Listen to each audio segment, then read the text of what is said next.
Assalamualaikum guys. Di sini Mimin akan bahas film yang sangat menarik.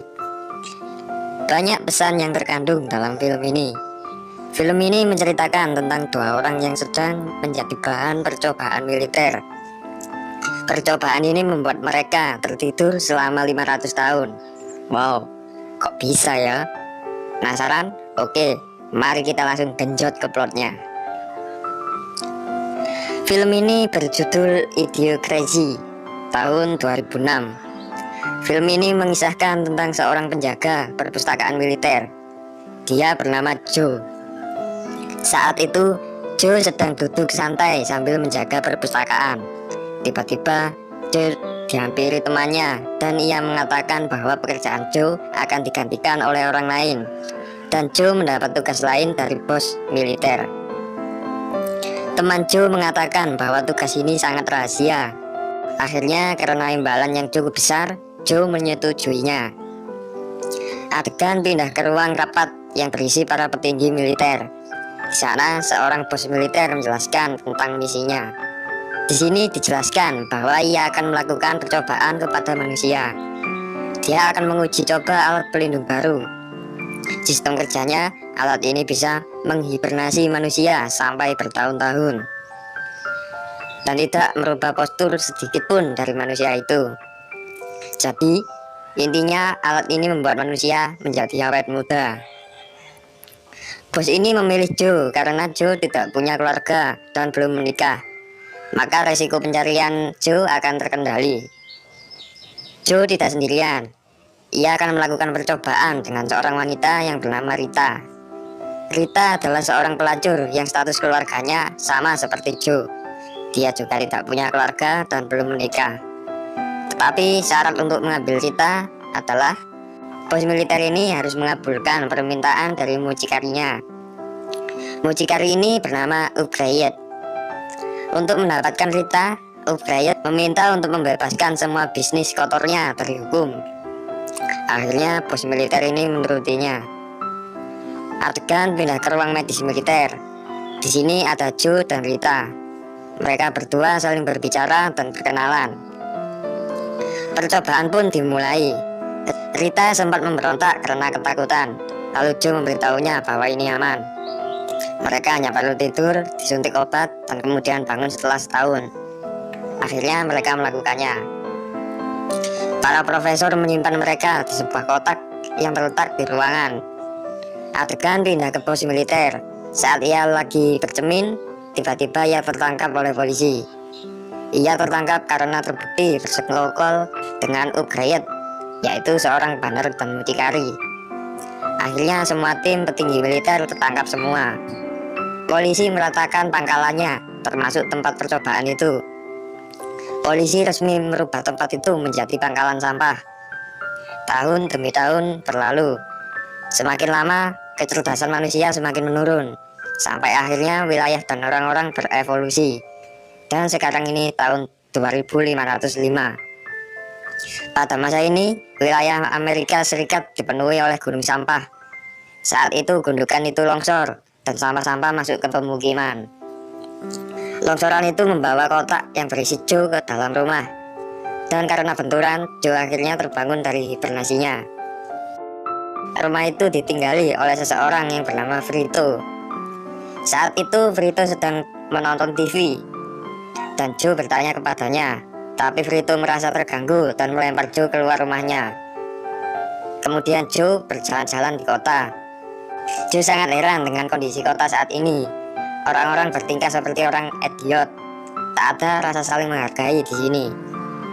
Bangunan kota juga berubah semua, dan semuanya terlihat sangat kumuh dan penuh sampah. Saat itu Joe sedang menuju rumah sakit untuk periksa, karena merasa dia sedang berhalusinasi. Saat Joe masuk ke ruangan rumah sakit, ia sangat heran. Tempat yang seharusnya bersih ternyata juga sangat kumuh. Tetapi Joe melihat kemajuan teknologi terlihat sangat canggih. Semua bentuk pelayanan berupa mesin robot. Tapi Joe merasa bahwa orang-orang di situ tidak bisa menggunakan alat robot itu dengan cerdas. Joe kemudian pergi ke toilet untuk mencuci mulutnya. Joe terkejut karena yang keluar dari kran bukanlah air biasa, melainkan minuman sejenis soda yang seharusnya tidak digunakan untuk mencuci tangan ataupun berkumur. Lalu Joe menanyakan air biasa kepada petugas di sana, tapi petugas itu malah menertawakannya. Di rumah sakit, yang memeriksa orang sakit bukanlah dokter, melainkan mesin yang bisa mendeteksi penyakit secara otomatis. Joe merasa tidak yakin dengan itu. Saat Joe melakukan perawatan, Joe sedang melakukan pembayaran biaya perawatannya. Joe melihat tulisan tahun 2505 di sebuah majalah. Awalnya Joe tidak percaya, tapi dia mencocokkannya dengan sebuah kalender. Ternyata sama. Joe kaget dan kemudian ia melihat dari sebuah jendela. Kondisi kota sangat kacau. Joe baru sadar bahwa ia telah berhibernasi selama 500 tahun. Lalu perawat itu menanyakan tato di lengannya. Tato itu digunakan untuk alat pembayaran identitas dan lain-lain. Tetapi Joe tidak mempunyai tato itu. Lalu perawat itu menyalakan alarm darurat dan meneriaki Joe. Orang yang tidak bertato dianggap penjahat tingkat tinggi di sana. Akhirnya Joe ditangkap polisi dan dibawa ke pengadilan. Saat Joe di ruang pengadilan, Joe dihina dan dicaci maki.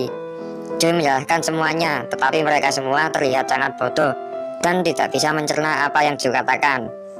Akhirnya Joe dinyatakan sebagai tersangka. Adegan pindah ke Rita. Rita saat itu juga sudah terbangun dari hibernasinya. Dia di sana mencari uang dengan merayu dan menipu para lelaki hidung belang. Rita merasa bahwa orang-orang itu sangat mudah untuk dibodohi. Saat itu Rita sedang menipu seorang pemuda hidung belang. Rita kaget bahwa mata uang yang dipegangnya bergambar sangat aneh. Tapi Rita tidak menghiraukannya dan menggunakan uang itu. Adegan pindah ke Joe yang sedang melakukan penatuan dan pendaftaran identitas. Semua dilakukan dengan mesin komputer. Joe tidak menyangka bahwa mesin itu sangat tidak efisien. Kemudian Joe dibawa ke ruangan untuk melakukan tes IQ. Joe merasakan pertanyaan yang diajukan terlalu mudah, seperti pertanyaan anak TK. Kemudian selanjutnya Joe dibawa ke sel. Saat perjalanan menuju sel, Joe menipu petugas di sana dan melarikan diri dengan sangat mudah. Akhirnya Joe pergi ke rumah Vito. Joe menjelaskan semua kepada Vito, tapi karena Vito orang yang sangat bodoh, Vito hanya bengong melihat Joe bicara. Akhirnya Joe menjelaskan bahwa ia ingin kembali ke tahun 2005. Lalu Vito menjawab bahwa ada mesin waktu di suatu tempat dan hanya dia yang tahu. Akhirnya Joe membujuk Vito dan membawanya ke mesin waktu itu. Saat itu Joe sedang dikejar polisi. Di tengah perjalanan Joe bertemu Rita dan kemudian Joe mengajaknya. Singkat cerita, Joe lolos dari kejaran polisi itu. Tapi para polisi bodoh itu menghancurkan mobil Vito sampai terbakar. Selanjutnya mereka berjalan kaki menuju mall. Singkat cerita, Joe tertangkap kembali, tetapi kali ini dia dibawa ke istana kepresidenan Amerika Serikat. Di sana Joe berkenalan dengan para menteri. Mereka semua terlihat sangat bodoh. Akhirnya Joe berhadapan langsung dengan Presiden Amerika. Alasan Joe dibawa ke istana adalah karena Presiden merasa Joe adalah orang terpintar di dunia, dan Joe bisa memperbaiki masalah yang dialami negara. Presiden melihat hasil tes IQ yang Joe kerjakan saat dia di penjara. Akhirnya Joe diangkat menjadi Menteri Ekonomi. Presiden menjelaskan kepada Joe masalah yang dialami. Masalah yang paling sulit adalah tanaman yang tidak bisa tumbuh.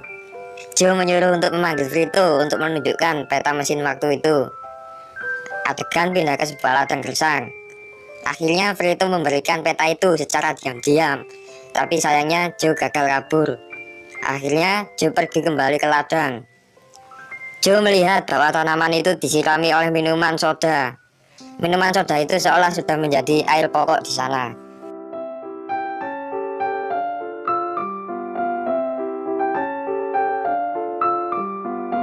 Joe berpikir bahwa minuman ini adalah penyebab tanaman tidak bisa tumbuh. Akhirnya Joe menyuruh untuk mengganti air soda dengan air biasa. Tapi masalah tiba-tiba muncul. Perusahaan minuman soda itu merasa bangkrut karena pemerintah telah menggantinya dengan air biasa. Para karyawan banyak yang di PHK dari perusahaan dan akhirnya menuntut Joe.